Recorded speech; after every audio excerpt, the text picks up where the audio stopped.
thought had been abolished in 1994. Like the last government, the new coalition government is a keen supporter of faith schools. What will be the impact if parents are offered that option in Oldham? I think it will make what we're trying to do here much more difficult. It gives people the option to retreat into short-term certainties when actually what we need is a long-term view.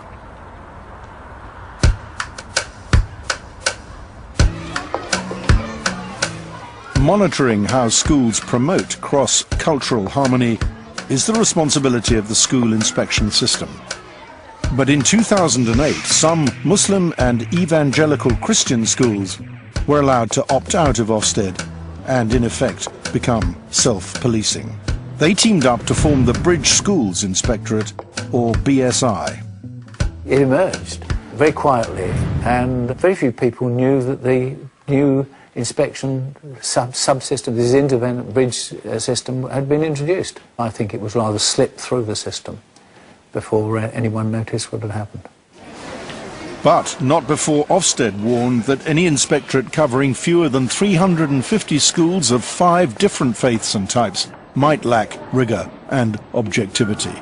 The BSI has just 2 faiths and currently inspects only 70 schools. Those concerns were largely to do with independence and objectivity, and over time whether a degree of familiarity or partiality might grow up between inspectors and the schools that they were inspecting if the numbers of schools were really quite small. She thought it might get too cosy, yes. In other words. Yes, over time. One Muslim school that's chosen not to use the BSI is Birmingham's Al Furqan, even though the head is chairman of the Association of Muslim Schools that helped set it up. So you're on the BSI governing board, but you don't use the BSI for inspectors? Well, the reason being we felt that, Ofsted is a body that we would wish to remain with. Because? Because I think it is a government-recognised body, and BSI, we consulted our parents. There were some views that we had that it may not have the credibility, for example. In 2009, the BSI inspected this private Muslim school in Ilford called Apex Primary. The inspectors rated the school good or outstanding in most respects. But there was no mention of the school having given a platform to this man, Haitham Haddad. Mr. Haddad was guest speaker at a school fundraising dinner. Stridently anti-Western, he's known for his provocative speeches like this one, available on the internet. I always say that the conflict between Islam and the enemies of Islam is an ongoing conflict, and we should pay the price of this victory from our blood, and Muslims are ready to do so. Apex School told us that such comments were not made at the fundraising dinner or the school, and nor did they represent how the school teaches citizenship values. I'm not suggesting inspectors should be overly suspicious, but I am suggesting that where they have evidence that some people associated with the school have in the past perhaps expressed extreme views of one sort or another, that they don't just simply assume that because they said, well, no, we're not actually doing that anymore, that that's the case. The Bridge Schools Inspectorate told us that it's not in their remit to vet a school's fundraising speakers, and to suggest otherwise was bizarre. They also said Ofsted rated them as good, the highest grade possible. We're now looking at what we inherited in order to ensure that all independent inspectorates do their job properly.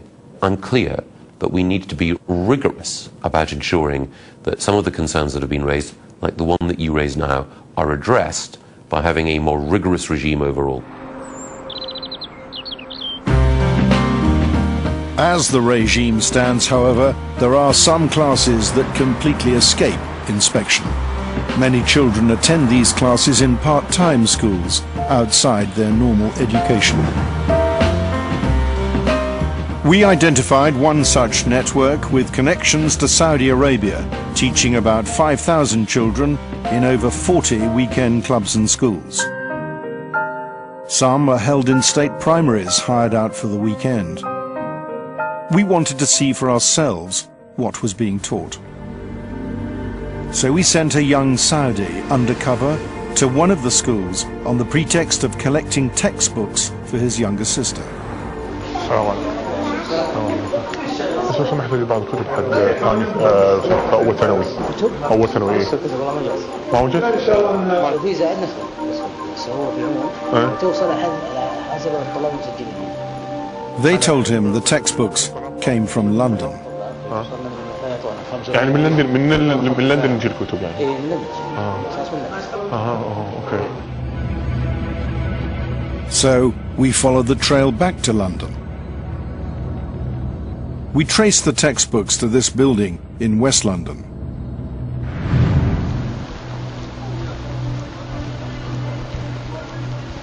Inside the building, there were boxes of books stacked everywhere.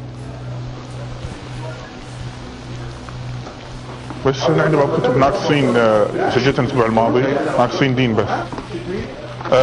حديث وفقه وتوحيد وإملاء. Our researcher was led to a storeroom where shelves were full of textbooks.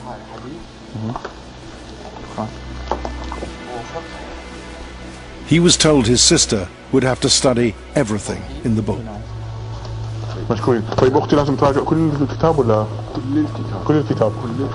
The books turned out to be the official Saudi national curriculum. The ones we got were for 12 to 13-year-olds. There is a hadith that says that the Jews were cursed by God. They also say here that the Jews, they look like monkeys and pigs. Jews look like monkeys and pigs. Yeah. It actually says that. Yeah. وقد عوقب أصحاب السبت منهم بالمسخ إلى قردة خنازير. That's what it means. Yeah. Other parts of the book ask children to list what it describes as the reprehensible qualities of the Jews. One Saudi now living in America grew up with the curriculum. The effect of these textbooks on the minds of young people is tremendous.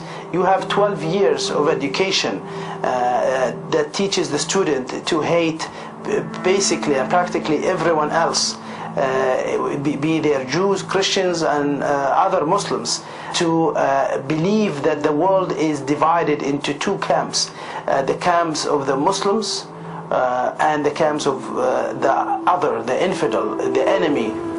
Saudi officials often complain that these are Quranic passages taken out of their historical context. So we showed the lesson to an academic known internationally for his expertise on the Quran. Is it wise to draw the attention of children to these passages? I would do it, but I would spend a long lesson talking around this. Right. To present it cold as it seems to be here, as just part of the teaching of Islam. No, it's not wise. In the wrong hands, I think it is ammunition for anti-Semitism. You could have a long theological argument in which you say that these things should be seen in a historical context. Fair enough, that's a matter for other countries. To my mind, it doesn't seem to me that this is the sort of material that should be used in English schools. We obtained all 12 years of the curriculum being taught here in Britain. If there's any ambiguity about Year 8, it's hard to see any for other years. Take this text for 6-year-olds. So every religion other than blank, whether they want to put the word Islam, is false. Whoever dies other than in Islam enters blank. The answer is fire, the fire, hellfire. In this book for 15-year-olds, they learn about Sharia law and its punishments. Thieves have a hand cut off for a first offence and a foot for a second. There are even diagrams showing children where the cuts must be made. For acts of gay sex, children are given a chilling message. The punishment, according to this book, is killing, execution. and it states a difference of opinion as to whether this should be done by stoning or burning with fire or throwing over a cliff.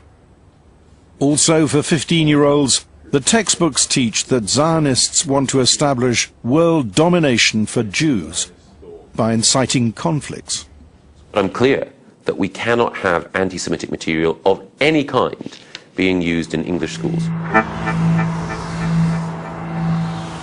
This is not the first time that the Saudi school curriculum has been found in Britain. 3 years ago, the BBC disclosed that offensive references to Jews were being taught in a different Saudi-run school. The material was removed, and the Saudis also promised to clean up their curriculum. Not only have we eliminated what might be perceived as intolerance from all textbooks that were in our system, we have implemented a comprehensive internal revision and modernization plan. But not, it appears, comprehensive enough. This is the building we got the textbooks from. It's owned by the Saudi government. So we put our findings to the Saudi embassy. The embassy told us that the network of Saudi weekend schools had nothing to do with them. Nothing? These letters are from the embassy's own cultural bureau concerning the organization of the schools. The Saudi embassy also told us that anything taught in these weekend Saudi schools was, quote, not affiliated or endorsed by them. Really, what's taught in these weekend schools is the Saudi national curriculum, which is published by the Saudi Ministry of Education. And when we spoke to a director of the Saudi school network, he confirmed that the Saudi Cultural Bureau, which is part of the Saudi embassy, has authority over all Saudi part-time schools. Regulators are now looking at closing this inspection loophole. Ofsted are doing some work in this area. They'll be reporting to me shortly about how we can ensure that part-time provision is better registered and better inspected in the future. But will all these changes to the inspection regime be enough to ensure that British school children are no longer exposed to religious fundamentalism in the classroom?